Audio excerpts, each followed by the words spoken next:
ఖమ్మం జిల్లా కూసుపంచులోని జీళ్ల చెరువు దేవస్థానం భూముల్లో అక్రమాలపై దేవాదాయ శాఖ అధికారులు విచారణ చేపట్టారు. జీళ్ల చెరువులో నుంచి ఇసుకను అక్రమంగా తరలిస్తున్నారని గ్రామస్తులు ఫిర్యాదు చేయడంతో చర్యలకు సిద్ధమయ్యారు. ఇక వెంకటేశ్వర స్వామి దేవస్థానం వద్ద జరిగిన తవ్వకాల ప్రదేశాన్ని పరిశీలించారు. అక్రమాలపై గ్రామస్తులతో ఆరా తీశారు. 2 ఏళ్ల క్రితం గ్రామానికి చెందిన కొంతమంది బీఆర్ఎస్ నాయకులు అక్రమంగా మట్టిని తవ్వి అమ్ముకున్నారని గ్రామస్తులు ఆరోపించారు. అప్పటి ప్రభుత్వ నేతలకు చెప్పినా పట్టించుకోలేదని అన్నారు. ఇక మట్టి తవ్వకాలు జరిపిన అనంతరం గ్రానైట్ వ్యర్థాలతో గుంతలను పూడ్చి వేసినట్లు గ్రామస్తులు ఆగ్రహం వ్యక్తం చేశారు. అక్రమ తవ్వకాలు, ఇసుక రవాణాపై చర్యలు తీసుకుంటామని దేవాదాయ శాఖ అధికారి సులోచన తెలిపారు.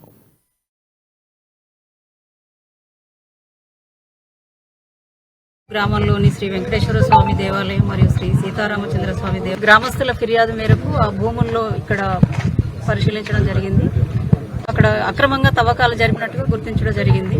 పెద్ద స్థాయిలో అన్ని అక్రమంగా వాళ్ళు సొంత లాభాల కోసం చేసినట్టుగా అంటే డిపార్ట్మెంట్ అనుమతులు లేకుండా ఇక్కడ దేవాలయ భూముల్లో మట్టి తవ్వకాలు జరిపినట్టుగా పరిశీలించడం జరిగింది. దీన్ని పూర్తి స్థాయిలో విచారణ జరిపి అక్కడ చేసిన వాళ్ల మీద చట్టపరమైన చర్యలు తీసుకోవడానికి శాఖాపరమైన చర్యలు